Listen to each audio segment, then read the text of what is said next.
Henry Burris TV is brought to you by Hockey Central Sports Memorabilia, Sylvan Lake, and Supreme Menswear, simply the best. Henry Burris, interesting weekend. Everything is up in the air. 5 teams with the same record. Division titles up for grabs. Anything can happen. What's going to happen? Well, let's see. Well, first and foremost, I mean, it's about time. I mean, the parity is there in the CFL. Everybody's excited for a final weekend, regular season-wise, of football. Probably the first time in a number of years where actually on both sides of the ledger, being the East and the West, there are games that actually mean something. Montreal and Winnipeg, of course, Winnipeg's coming to see Calgary, being us here this weekend. But it's going to be great to see games that actually mean something in the last regular season game going into the playoffs. Okay, let's go look at all the matchups that have meaning. And we start off with one that I think will be one-sided. But there might be a little bit of a hitch to Saskatchewan playing Edmonton because it's Ken Miller's last game. And if anybody can get something else out of the Riders, it might be Ken Miller. Yeah, and they're playing some good football right now, actually. I mean, their defense did a. No, you're just talking about this past game. Let's don't get too carried away because you are credible, Ken. Well, hey, I'm looking for those guys to play great football for Coach Ken Miller. I mean, his final game, and those guys say they love him like a father figure. Well, those guys are going to lay everything on the line. And plus, they have a lot of mojo behind themselves right now. They're playing for jobs still because they have to make an impression for the next head coach and general manager who will be taking over. So they want to make sure they send Dad out on a good note, but also they do what they can to protect their jobs and hopefully be spoilers for the Eskimos. Is there a possibility, do you think, really? I mean, Edmonton, I didn't think they were going to lose to BC because of all the injuries, but that happens. And who also thought that Saskatchewan would play the way they did against Hamilton. So who knows, at this time of the year, teams like Saskatchewan, who are so-called number 8 in the power rankings, can be the spoilers. I mean, is Edmonton overlooking those guys? I mean, we know Edmonton's playing for first place right now. They have to be up one game on BC because BC has a tiebreaker against them. So they should be laying it all on the line. But we thought the same thing when Hamilton and Saskatchewan came out and proved them wrong. A really big game goes in Vancouver. Montreal comes out to play on the West Coast. The travel, the air, the whole bit. I would say normally Montreal have an advantage, but they're not playing with crap.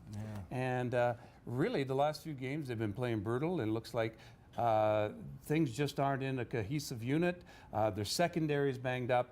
But if there's any other team in the CFL more banged up, it's the BC Lions. Yeah, I mean, this is going to be the battle of attrition. I call this the mash unit game because both teams are playing for very important stakes. But, you know, both teams are right there tied for first place, trying to get that first round bye. If not, the bye into the East and Western Finals. So it's a tough situation for both sides because they both have to pick it up as far as to be able to overcome the injuries. More so Montreal coming off of 2 straight losses. And Anthony Calvillo didn't play his typical style of football in the past 2 games against both Calgary and against Winnipeg. So he really has to step it up for those guys on the offensive end. But however, in the end, it will be a very physical game. I mean, the one unit, like you mentioned, that has to pick it up, though, is Montreal's secondary because BC right now, Travis Lulay and all his core receivers, even though he had a couple that were injured, Frank Gore was back. I mean, G. Roy Simon and his crew, they're all, you know, making sure they're making plays for that guy right now. I mean, Travis is doing a great job making good decisions. It will be a very physical game because I know that front led by Bowman and Anwar Stewart, they're going to be teeing off because they know they have to put pressure